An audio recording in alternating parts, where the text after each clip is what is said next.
Greetings to all of our friends around the world and welcome to today's live webcast of ArianeSpace's 24th launch of Soyuz. Tonight Soyuz will launch a single passenger, Falcon Eye 2. She's on an Earth observation mission. We're coming to you live from our Paris studio. Very happy that you could be with us. You can imagine that back in Kourou, the teams are gearing up for liftoff, which is due in just under 15 minutes. And we're going to go over to Kourou to get us started, where Stefan Israel, ArianeSpace Chief Executive, is standing by. Stefan, I can see you. Welcome and thanks for being with us. How are things in Kourou? We're nearing liftoff. Are all systems go? Yes, so everything is going very well in Kourou. You know that we are in the context of the pandemic, so the Jupiter Control Center has a limited audience tonight, but we are with all the teams, the ArianeSpace team, our customers, the UAE and our partners, the satellite manufacturers, CNES and ESA, and so we are now in the final checks. Can you describe the mission in a bit more detail, maybe some facts and figures, and who else is involved on the satellite side? So tonight we are going to deliver for the UAE Armed Force. It's a very important mission. The mission Falcon Eye is a satellite which has been manufactured by two strong partners of ArianeSpace, Airbus Defence and Space and Thales Alenia Space. And again, we are going to deliver for the UAE. All right, we are into final operations. Can you give us a rundown on how the mission will proceed? What are some of the milestones that we should be looking out for? So 5 hours ago, we decided to fuel the Soyuz 3 stage, and now we are going to monitor how the weather is going to evolve up to the very end before liftoff. So let's be cautious to this point. And if the weather is okay, then we will lift off. We will have a mission duration of 58 minutes. First, the Soyuz 3 stage is going to deliver during approximately 9 minutes, and after we will have 2 burns of the frigate upper stage, and after 58 minutes, we will have the separation of the Falcon Eye satellite. Okay, Stefan, many thanks. Stefan's going to take his place with his team in what we call the fishbowl, and he'll be back with us at the end of the broadcast. Stefan, see you after liftoff. As you can see, we're on time and we're on target for liftoff. So many people responsible for making the mission happen. With Stefan is his team, that's the ArianeSpace High Command, also called the Flight Desk. There are others, many others making the mission happen, and we want to bring some of them to you, introduce them, the dramatis personae. We have the mission director, an ArianeSpace person, next to the DDO, whose voice you're going to be hearing. And he's going to call out the 1-minute mark, the 10-minute mark, sorry, coming up. The mission director, Didier Said, tonight from ArianeSpace, sitting alongside the Myrto Madlon, who will be calling out the milestones both before and during the mission. You'll be hearing his voice a lot, and he's getting ready to call out the 10-minute mark. The 10-minute mark is an important milestone because it moves us into the automatic sequence or the synchronized sequence, which means we're in the final moments of the final countdown. DDO is going to call out the milestone.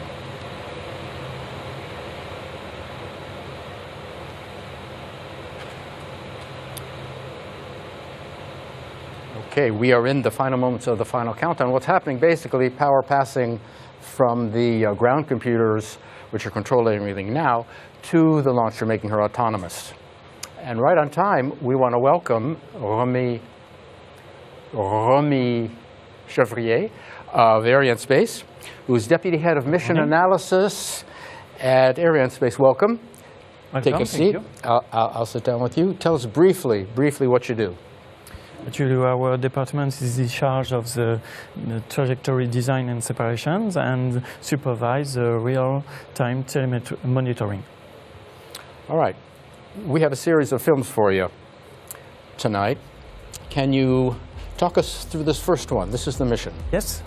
This is the liftoff, and this will be the beginning of the atmospheric phase. which will end with the separations of the boosters. A few later on, there will be the fairing jettisoning, and then the extinction and the separation of the block A will happen. The block I will keep on accomplishing the missions until the heat extinctions. It will be the conclusion of the Soyuz ascent phase. Then it will be the first frigate burn.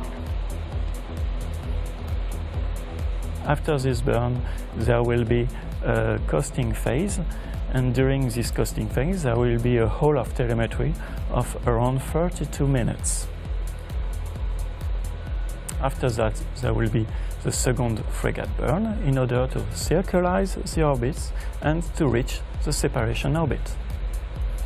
Then the separation of Falcon Eye will occur, but it will not be the end of the mission. Indeed, there will be another coasting phase in order to wait the deorbiting boost. During it, there is a download of the telemetry. After that, there will be the third bird to desorbit the frigate. There will be another one download of the telemetry, and this will be the end of the telemetry and the end of this mission. All right, thank you for that. We'll all be sure and watch out for those highlights. Stefan told us to watch out for some of them, but that's a fine addition. We're going to go over to Kourou again, and we're going to visit with Marie-Claire, who is the head of the CSG, the Guyana Space Center, the first woman in the role. She'll be with us shortly. CSG, of course, playing a huge part in every launch, and Marie-Claire overseeing all of those activities. A lot of activities, of course, going into making up a launch, the preparation, the launch itself, and of course everything that comes afterward in the telemetry. Marie-Claire, I can see you. I can also see the green status panels behind you. Welcome. It all looks green. Is that the case? Yes. No, it's no, it's not the case. I can say that we have a raid for Meteor, and I think that the tentative will not be possible this evening, and we can try again tomorrow, of course. But for this evening, clearly the Meteor is not with us, and the in-flight lighting is too important. The risk of in-flight lighting is too important. A red in the weather, I think. Is that what we heard? A red in the weather. We're going to go over to Stefan Israel shortly. I don't know if we're going to be able to launch, according to Marie-Claire. Let us go back to Stefan, I think, who is standing by, who can fill us in on some details. If the weather is playing a part, is spoiling our plans. We will wait. I give the floor to Stefan. Can you tell us about what do you know about weather or the weather situations like this? That's life. Huh? Is it lightning? Is it? I know we can launch in the rain. Rain is not a problem. Yes. This unexpected event on weather belongs to some difficulties that we have to manage, and it depends what kind of weather event we have to couple with. Okay. I believe Stefan Israel is standing by.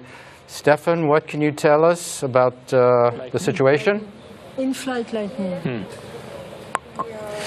Yes, so as I told you, we have to monitor the weather up to the very last minute before liftoff, and we have a risk of in-flight lightning. It is one of the risks we are monitoring very closely with high altitude winds. The high altitude winds were okay tonight, but unfortunately we have this in-flight lightning risk, and it's not possible to fly tonight. So no problem. We are going to wait up to tomorrow, exactly at the same hour, and we will make a new tentative tomorrow. The launcher and the satellite will be put in a safe mode. We just need to wait one more day, and then we will be back tomorrow for a new tentative, and it will be okay. All right, Stefan, many thanks. You heard Stefan say risk of lightning moving the flight to tomorrow. We'll go again. The launcher, of course, it's important to note, is put into safe configuration, so the launcher and the satellites are in no danger. We'll try again tomorrow. Please join us same time, same place. In the meantime, thanks for being with us. Stay tuned. We'll see you tomorrow.